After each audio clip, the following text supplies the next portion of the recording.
So good morning, Internet. Welcome back to the channel. Looking forward to pressing on with the Citroën Saxo open scandal. Today we need to cut the chassis leg out of the rear of the car. This is what was connected to it, but it sort of fell off. And what that is that's a towing eye. So if you're going to tow someone, you tie a rope onto this and tow them. But with our Citroën Saxo open scandal, you could not have towed a bicycle because it just would have fell off, given how rotten the rear chassis leg is. So I'm going to cut it out, and hope you enjoy the video.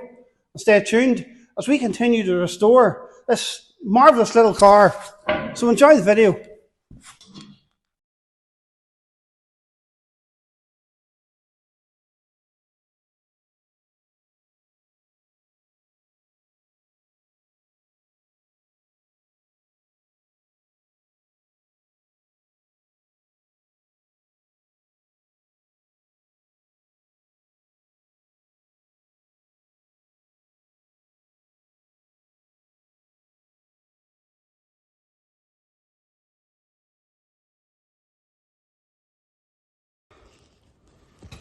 So that's that chassis leg cut out. It's a wee bit tricky because, as I said, you couldn't drill right through the pop rivets. You sort of had to cut it out and then grind them off, which is a dirty old job. Maybe need a wee bit more cleaning here. Not much, I think that's just the underseat, because they're definitely gone. What's left of it's not much, but praise the Lord. Glad to get that done.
So now it's time to figure out how we're going to repair this side. I want to use the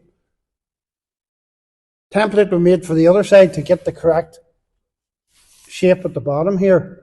However, it's not as bad this side. So I'm just trying to figure out the best way of going about repairing it and getting it to look good. And as ever, the best way to do it, what we've learned is just start. And it'll come together.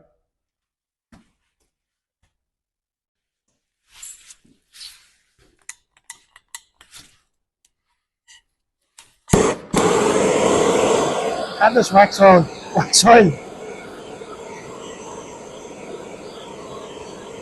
for quite a few years.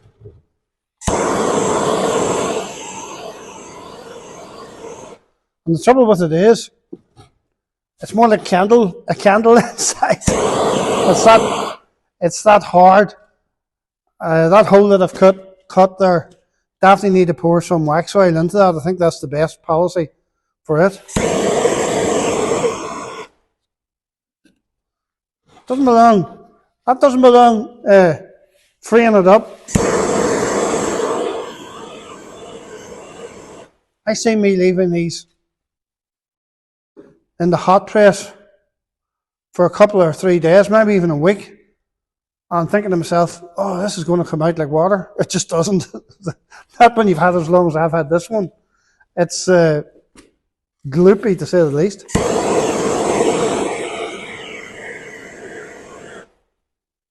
And it's flammable. Flammable. So don't try this at home.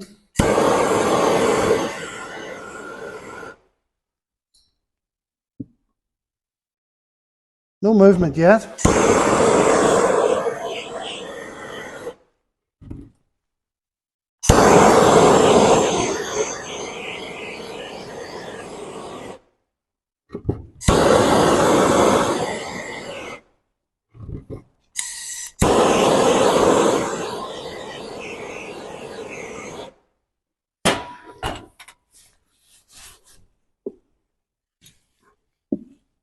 Oh ho.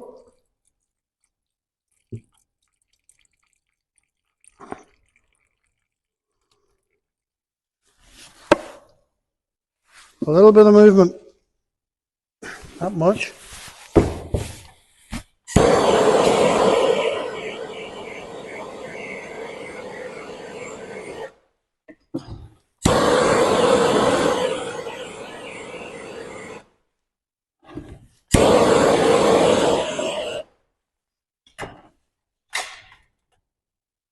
When smoke's coming out, it's probably a good idea not to do it anymore.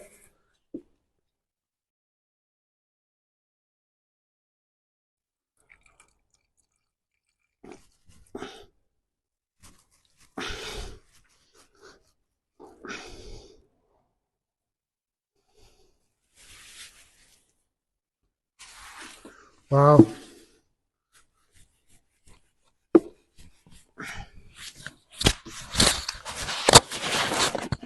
The last drum of this I had, I just cut the top off it and scooped it in with a spoon into the sprayer, mixed it with cellulose thinners, and then whenever the cellulose thinners evaporated after we'd sprayed it on the car, it was left with a great service. And I think that's the only answer to this one. I mean, without putting the thing in fire. It means able to poke a lot of very wet wax oil down into that cavity there, and it needed it, and I think that was the best answer for deep in there. I tried not to put any around the weld that we need to do, because wax oil doesn't like welding. So I've stuck a little bit of cardboard in.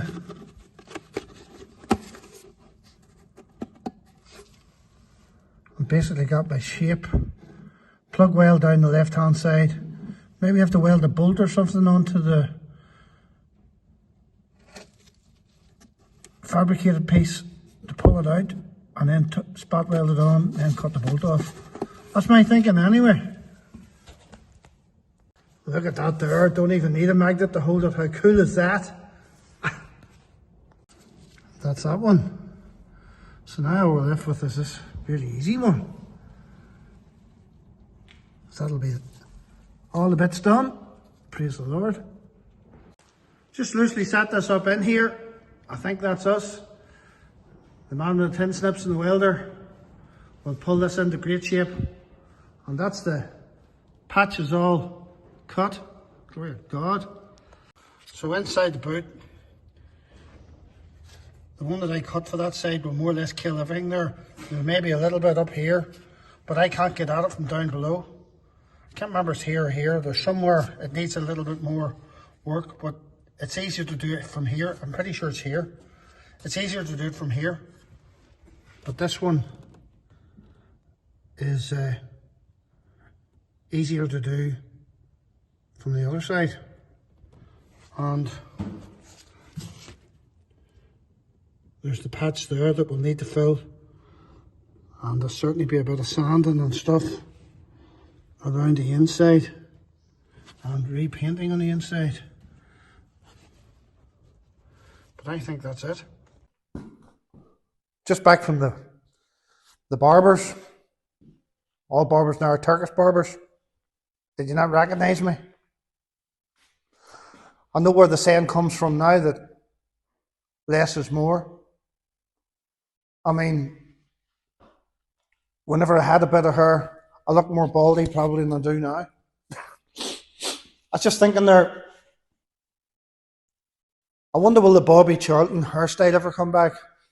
Where you grow your hair away down one side, then you comb it over, that you look like you've hair. And whenever you had the ball, all the hair fell down and it became baldy again. Probably not. I mean, if you really are stuffed and you're worried about your hair not being there, I suppose all you've got to do is go to Turkey and get a complete new hairdo. I mean, in 6 months you could have a Kevin Keegan style perm. Well, less of that and more of what we're doing in the restoration of this Citroën Saxo open scandal. My plan now is to clean the bottom of this car with a wire brush. Then when I've got it clean, I'll treat wherever's been rusty, and there's not much of it, with the Hammerite rust converter. When I've done that, I'm going to stone chip it with a stone chip which protects it from the elements. And then after that, I'm going to coat it with wax oil, which I really like. So that's the plan for today, so enjoy the video.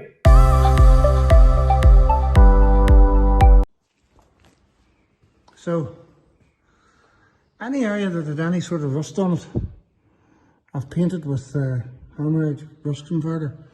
Little bits of the chassis that had sort of loose underseal on it, peeled it off and give it a coat of wax oil rust converter. And I've got to let it do its thing. I've taken anything that's loose off the car and once that rust inhibitor or rust converter does its conversion story, I'm going to paint not the mechanical areas but the body areas of the car with another Hammerite product that we bought. Don't know how good this one is, mind you, but given the fact that we're going to put Hammerite on over the top of this, I suppose it's a good enough reason to use it. So that's it, coming on well, and that's a dirty old job done there, but there's nothing for sure. The wax oil isn't the cleanest of jobs either.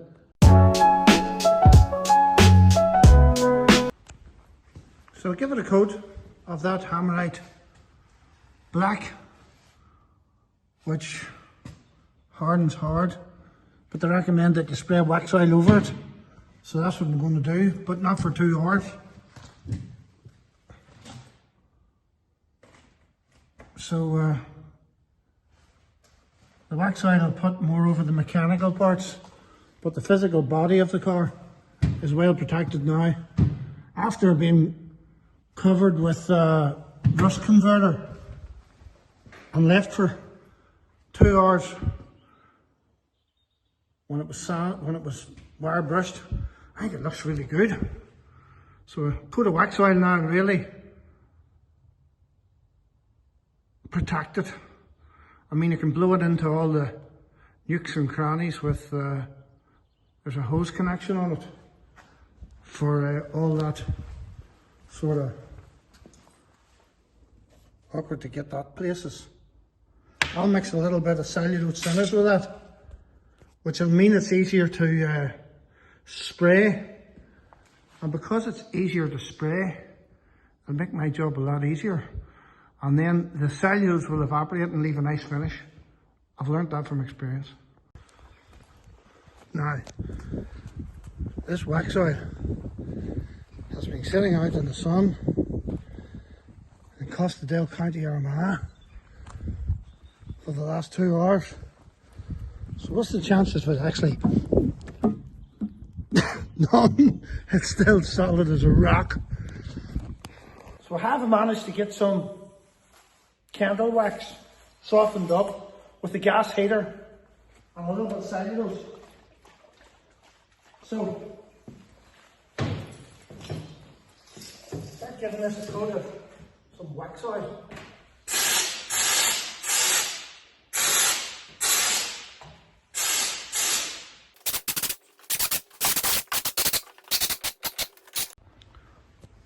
So as we know, the first process was to wire burst this car, which we did. Then we treated it for rust converter. Then we painted it with a hammerite, stone chip type product. Then we wax oiled it. Wax oiling is a really dirty job. But I'll tell you one thing, it's a very satisfying job. As you know, you're just putting protection into the car for years to come. So, I would say, for now, underneath that car is pretty well protected, which is encouraging. I mean, when we get the rest of the welding done in that round here, which is very soon now, I didn't put any in that area there. The back axle's wire bursting done. Bit of overspray here, but I'll soon wipe it off with a bit of cellulose. I always hit it another little touch, but it's a very satisfying job wax oiling the car. Praise the Lord.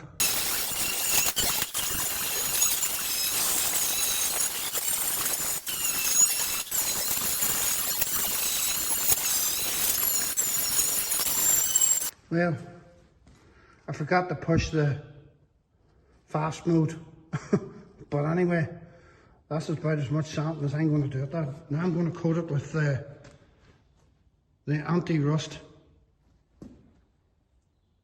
or the rust converter from Hammerite.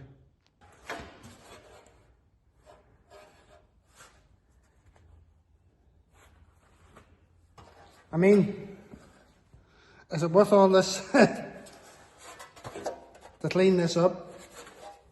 Yes, it is. This goes underneath the gearbox arch between the driver and the passenger underneath the car. I suppose the idea of it is to reflect heat and stop heat coming up into the car. So I'm going to give it a good clean. And then I'm going to spray it with silver spray, which reflects the heat away, that is capable of observing very, very high temperatures. So I'm going to finish cleaning it off here. We'll put you on fast mode as it is, and we'll get it cleaned up. Get some rust proofer on it. Converter, Hammerite converter that I like using, and paint the back of it black and this side silver and get it up into the car. So you can't get more ventilated than this. It's been treated with rust inhibitor. Now I've got Hammerite black for the back of it. The other side will need to be silver to reflect the heat, but this can be black here.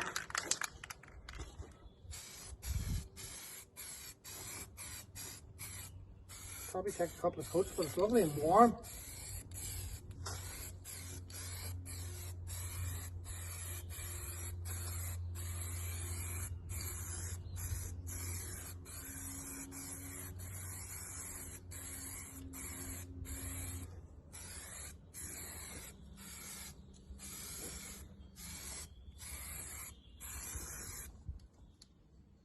Definitely take more than one coat for this, buddy.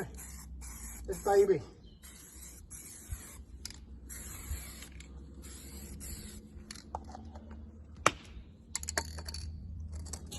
But this Honolulu weather, my guess is it'll dry very fast.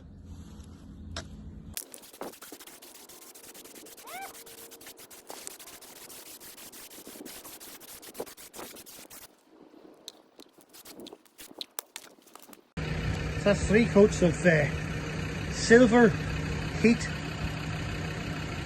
absorbent paint on one side, and black Hammerite on the other side. Just leave it in the oven here for an hour or two. I'll tell you one thing, I'm really enjoying this yoke. It's such a great restoration, so it was. But anyway, this is coming on well, this Citroën and tomorrow the welding will be completely finished. Praise the Lord. So today is a big day for us. This is the day we finish the weldathon. So looking forward to actually showing you how we make the chassis leg at the back and completing this big part of the project. I mean, when this is done, it's a big hurdle to overcome. So enjoy the rest of this video.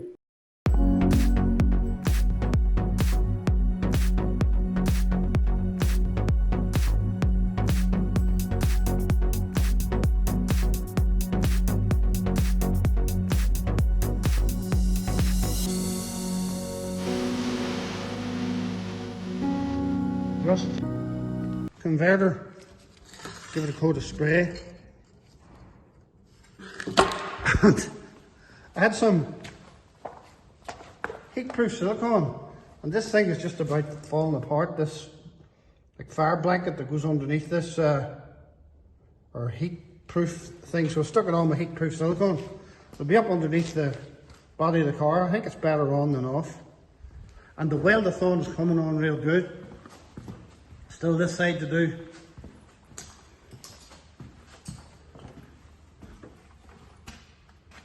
But this side's pretty well complete. Bit of grinding off and a bit of seam sealer. And I think we've tightened the back of this car up really, really well. So just this side to do now. And the chassis leg. Looking forward to making the chassis leg. That'll be interesting to watch. Taping all this stuff up here so that we can spray what has to be silver, silver, and spray what has to be black, black. Then mask it all off and yellow the inside of this car, bit of satin and filler and stuff. And that'll have the engine bay looking sweet, petite. Pretty satisfying to have all this welded in the back, more or less welded. Just taking particular little bits and pieces now and tidying them up, ready for the engine to go back in. Obviously this is all going to be painted, so working with that. And I mean, as I often say, what I've learned in this process is, if you try to figure everything out before you start working at something in a restoration as a beginner, the long and the short of it is you just never figure it out. It'll go over your head. I think the easiest thing to do, and what I've learned, and the most helpful thing I've learned, just start it. And once you just start it, things will start to fall into place. You can't figure everything out before you start. That's what I'm getting at. Just primed the steering arms and stuff here with some light grey primer. I'm going to paint that silver. And then when that's painted silver, I'm going to tape it up when it dries off and do the black black. That's my instructions. And this is the radiator fan. So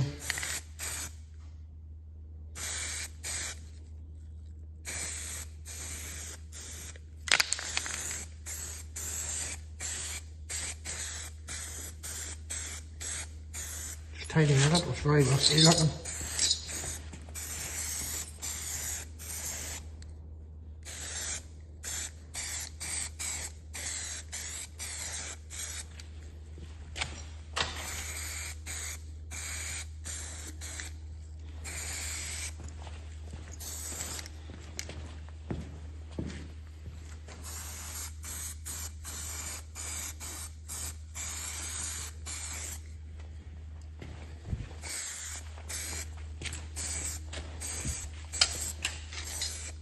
That dries off.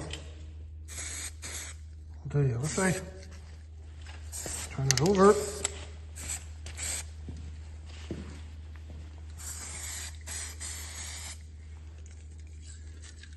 Good old hammerite. So, rust converter and hammerite. That'll take a bit of time to dry that one now. What do we got in this cupboard that I can use up?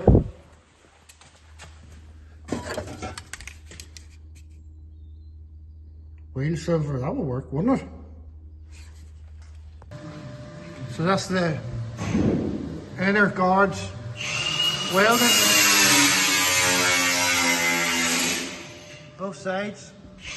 Welded.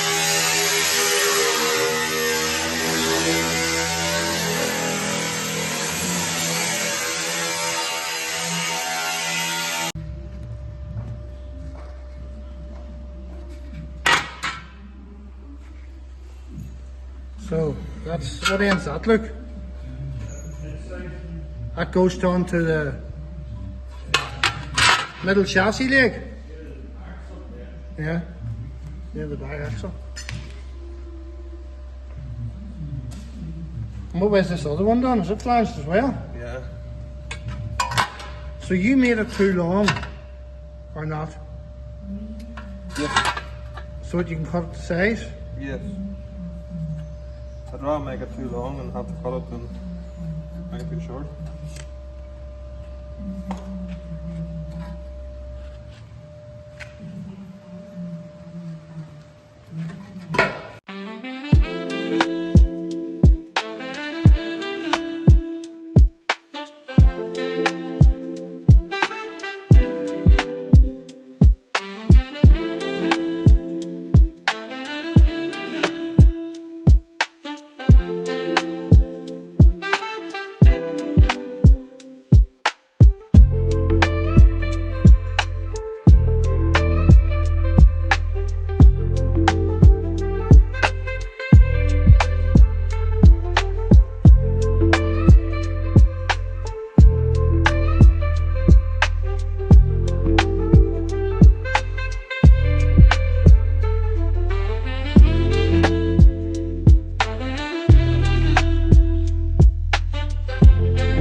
The good thing is that the chassis leg we made fits perfectly.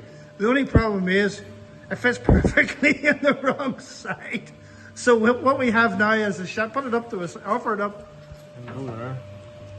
It's the chassis leg we don't need. It's the chassis leg we don't need, but if we need one, it's going to be perfect. Fits like a glove. So we made it perfectly, fits like a glove, about an hour's work. But the problem is, it's the wrong hand. So we'll just have to make another one, but that's how you make a chassis leg. We need to bore a few holes in it and plug it up in there. But simple mistake. But one thing we have is we have a chassis leg for a Peugeot 106 or Citroën Saxo passenger side, UK. Complete process now. I'm making the crack side chassis leg. So what length did you cut that, look? 500. So 500 millimetres by 450? 150. 150. 15 mil each side. 15 mil for the flanges on each side. We can get fast at this here.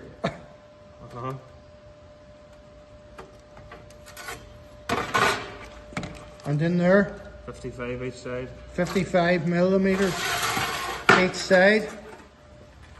So these 500 millimetres is overcut so that it can cut the size when it's offered up.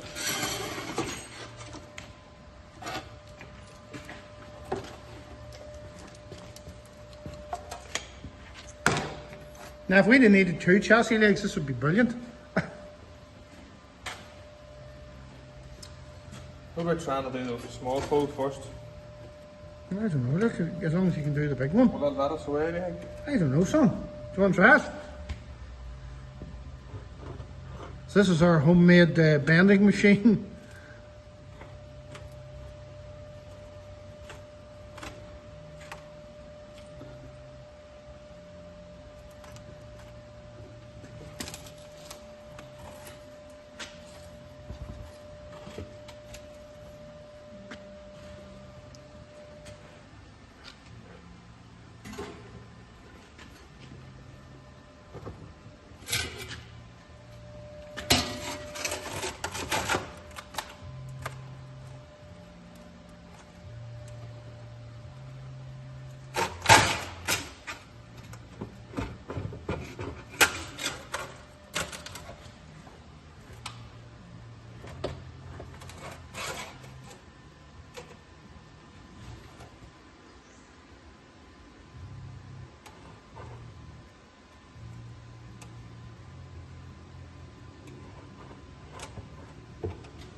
That's our profile? Yeah. Wow, that was quick.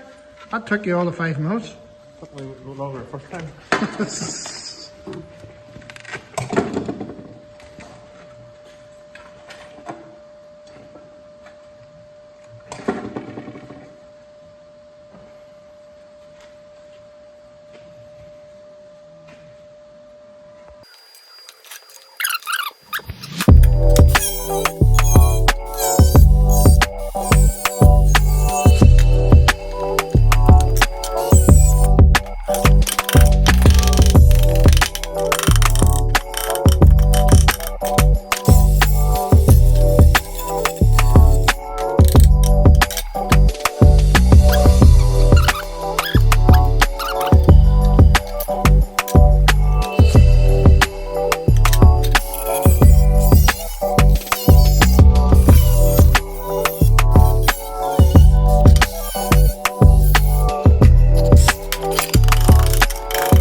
Wow, that's a good fit.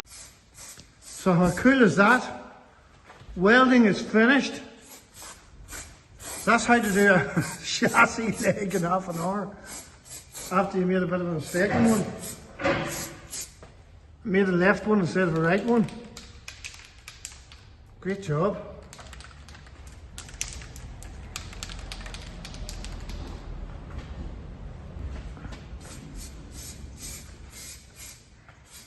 That's one solid car now, look.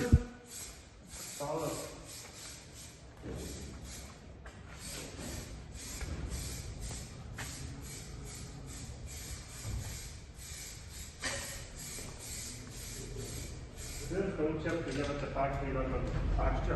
Factory looking texture with the stone chip. That's the idea. That's why you got that, so it looks like factory. Right, it's going to look factory alright, it's doing a great job. And what about the job I done of the exhaust? How cool is that?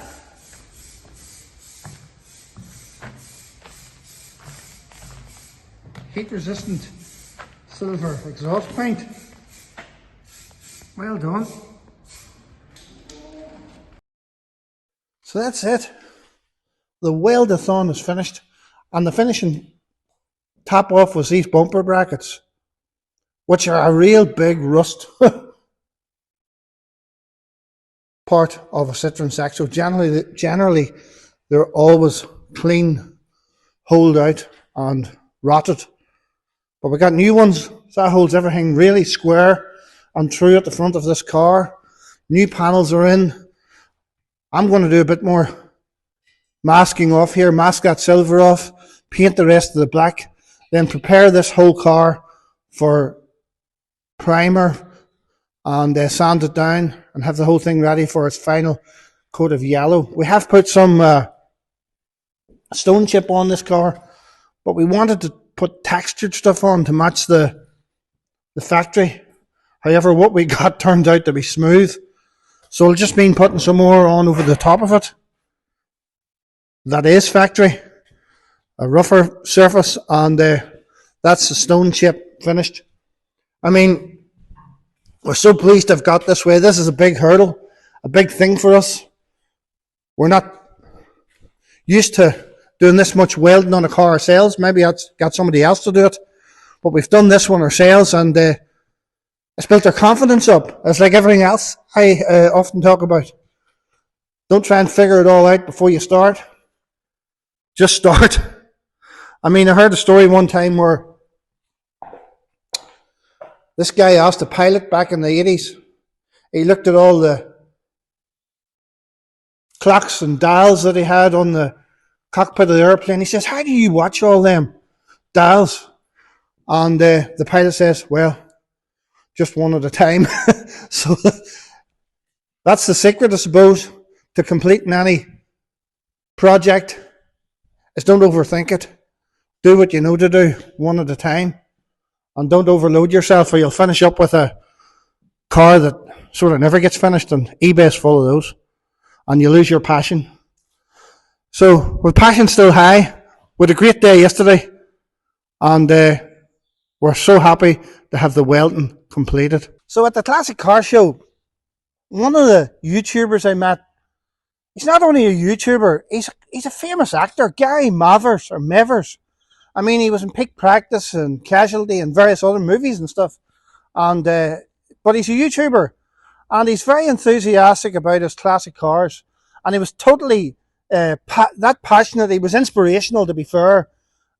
He's doing a restoration on a Rolls Royce, and he's just picked one up out of the States. It's a right-hand drive car that came out of the States, which is number one of that model, Rolls Royce Corniche or something like that, 1970s car.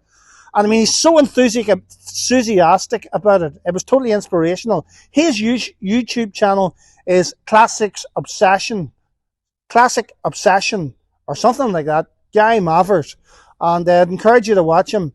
Meeting the guy in the flesh is really nice, top bloke. So glad to have got to this stage now where we have this Citroën Saxo open scandal welded completely, bumper brackets, everything on.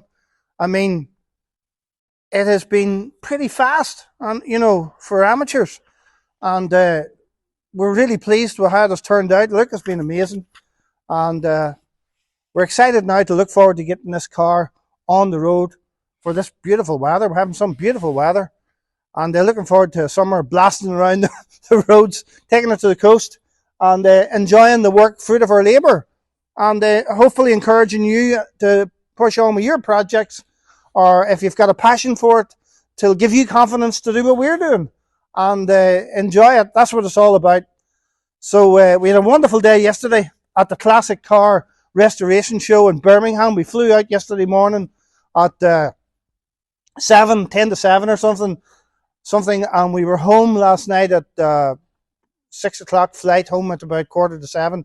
Such a wonderful experience. We met some Aunt Anstead, some celebrity wheeler dealer guys that we watched for years. It's lovely to meet them, and YouTubers and various different people, different clubs. Enjoyed speaking to the Jowett Javelin Club, the guys who's doing the green Marina up GT, called the Crap Car Collection or something. They were fun guys, to be fair to them, and just loads of different people who are passionate about classic cars. And I hope that we can sort of inspire you to finish your classic car. This Citroën Saxo open scandal's coming on really well, and now that the welding's done, get the panels ready for paint, final preparation for painting the engine bay and stuff. And they're looking forward to getting this Citroën Saxo over the line and enjoying it this summer. So I'll send you some pictures of our wonderful day in the video here at the NEC. I want to thank you for watching, and tune in next week to the next episode of this Citroën scandal, or Citroën Saxo open scandal. It's coming on really well, and we really appreciate the views and the encouragement, and it's just really appreciate it, and I'm grateful for it. I've decided to do this year. I'm putting my ear into it. I'm going to do it. Luke, my son's enthusiastic about it, and I'm enthusiastic about it. It's something I've always wanted to do, and I'm going to pursue it this year. And let's see where it goes. But thank you for watching, and for whoever subscribed, well, that's amazing. Thank you so much, and see you next week on Finally Finished Classics. Oh, do you like my t-shirt? How cool is that?